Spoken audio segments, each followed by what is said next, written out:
A gente, aqui no sindicato, a gente tem um boletim quinzenal que a gente manda notícias sobre educação. Não necessariamente conteúdos ligados ao sindicato, mas ao universo da educação e dos professores. E vai sair o boletim agora, do dia 1º, que uma das matérias é justamente sobre uma demanda dos professores por uma mudança no ECA, no sentido da violência que eles vêm sofrendo dentro da sala de aula, a pressão por parte dos alunos e dos pais dos alunos, no dia a dia da sala de aula mesmo, no trabalho do professor, essa fiscalização e muitas vezes uma agressão mesmo, verbal e até quando extrapola para a física. Antes de a gente começar a gravar em off, você falou que as demandas dos professores mudaram ao longo do tempo. Eu até comentei, eu falei, professora, a gente, desde a minha época de escola, a gente já ouvia falar já ouvia os professores reclamando que, olha, a gente tem que, agora em sala de aula, a gente, mais do que ensinar, a gente tem que educar em alguns aspectos que era papel da família que estão terceirizando para a gente. E você falou, mas algo mudou, e o que mudou foi o respeito. Então eu queria que você comentasse um pouco sobre isso.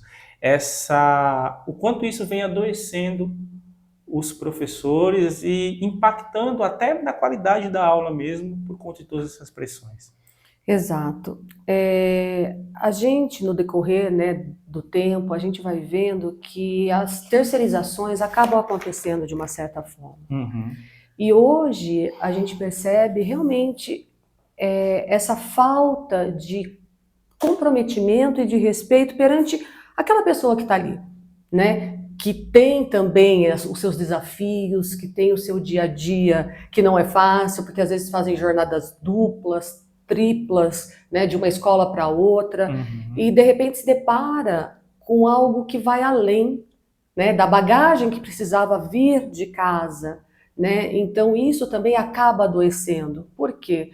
Porque eu perco aquele ânimo de estar ali, né? E por que eu estou ali? Para lecionar, né? Para tratar os alunos de uma forma respeitosa e também gostaria que os mesmos fizessem. Então, isso vem muito dos professores hoje, né? De não conseguir dominar a sala por conta dessa questão que deveria, em muitos casos, vir de casa mesmo. E como que você vê que as instituições de ensino estão trabalhando esse ponto do cuidado com a saúde mental dos professores? A gente, como eu falei na abertura do programa, a gente já teve alguns convidados falando sobre esse tema aqui, e a gente fala muito do ponto de vista do professor conseguir identificar ele os sinais e a partir daí buscar a ajuda necessária para o tratamento mesmo, né, para superar esses desafios. Mas e as escolas? Elas estão preocupadas com isso? Elas estão preparadas para identificar esses sinais e elas estão dispostas a dar o suporte para os profissionais? Porque, só para complementar, a gente vê cada vez mais demandas vindo da parte da escola também. Olha, você tem que preparar a aula, você tem que preencher caderneta, e agora são as cadernetas digitais, aí algumas escolas têm as demandas, você precisa fazer um videozinho da turma para colocar no grupo dos pais, e tem que responder a mãe, né? Então, assim, as demandas também, mais do que dos alunos, também vêm surgindo das direções das escolas, né? Muito bem colocado. Eu acredito que essa sobrecarga de trabalho que não termina na escola, né? Então ela é levada às vezes, muitas vezes, para casa, né? Para que seja terminado lá planilhas, relatórios digitais ou não digitais, professores que estão há mais tempo, que não têm total domínio da tecnologia. Então isso vai numa crescente que onde a gente busca, né, inserir hoje em dia nas escolas exatamente isso. Olhar para esse professor, fazer com que ele seja visto não só como professor, como aquela pessoa que vai trazer ali o resultado, mas como um ser, o ser humano que existe ali.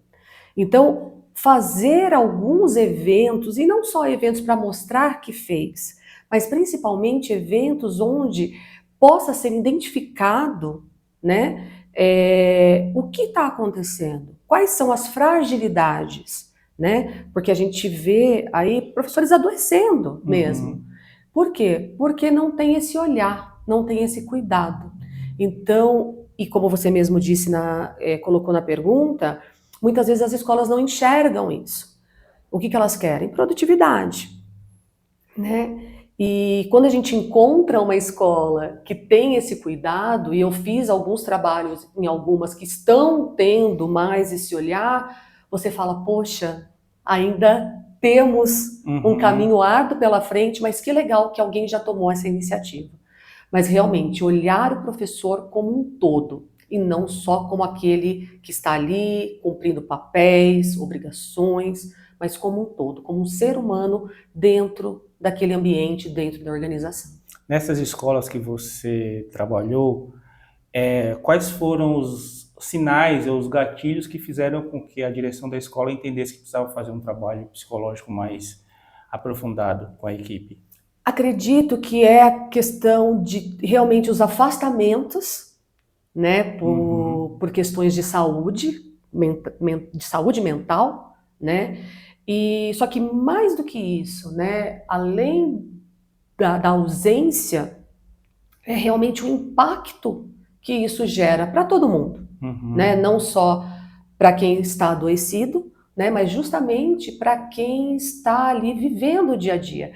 Porque aquele professor doente, vamos dizer assim, acaba sobrecarregando outros professores. Por quê? Porque tem que cumprir aquela função, né? Então, quando você olha para todo esse contexto, você pensa, poxa, o que eu tenho que melhorar? O que eu tenho que fazer? Qual é o meu papel também, né, como psicóloga dentro dessa organização? E hoje as escolas também ainda não têm, né, como deveria ter um psicólogo ali dentro, inserido no contexto, no dia a dia escolar. São para casos pontuais que acabam fazendo os encaminhamentos. E isso a gente fala de reações, né, e diversas entre professores, coordenadores, diretores. Então, existe ainda um longo caminho, mas já temos aí uma luzinha no fim do túnel. Uma das suas formações é em administração de empresas aqui pela UMC, você inclusive lecionou e etc. Hoje, a gente já chegou no momento que as escolas têm que colocar na planilha delas de custos e investimentos a contratação ou a consultoria de um profissional de saúde mental. Já estamos nesse ponto, isso está sendo conversado desse ponto de vista, porque até agora, sempre que eu falo sobre isso, as poucas escolas que tomaram essa iniciativa foi porque teve algum episódio que falou, vamos fazer isso aqui para remediar esse problema. Mas do ponto de vista de colocar realmente, e assim, eu imagino que não haja mais profissionais de saúde saúde mental envolvidas no dia a dia da escola por uma questão de custo. Porque eu de fora não consigo enxergar outro motivo para que esse profissional não esteja lá presente. Então eu imagino que seja custo. Chegou o momento de sentar com o pessoal do financeiro e falar, olha, vamos colocar isso aqui na nossa planilha? Ainda existe uma resistência. Por quê? Porque acha que é um custo e não um investimento? Ou é preconceito? Eu acho que talvez seja pautado, vamos pensar que esteja mais pautado ao custo, né? Até por conta, talvez, da situação econômica do país, mas isso não é o ponto principal nosso aqui. Mas entender que ali não é, tipo assim, ainda tem aquele pensamento onde eu vou procurar fora. Então, se eu tenho um professor adoecido, se eu tenho um funcionário adoecido, ele vai procurar, não se pensa na prevenção. Entendi.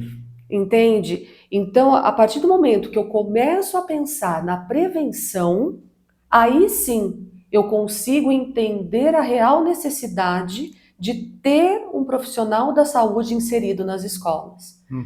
A partir do momento que eu ainda não tenho essa consciência, eu vejo como um custo.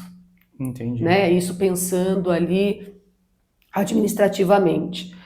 Mas pensar em custo é invalidar o cuidado e até mesmo o meu desempenho, o meu resultado para a sociedade. Porque a escola entrega algo para a comunidade, entrega algo para os pais, seja a escola privada, a escola pública, né? Mas, infelizmente, ainda é visto como não essencial, entende?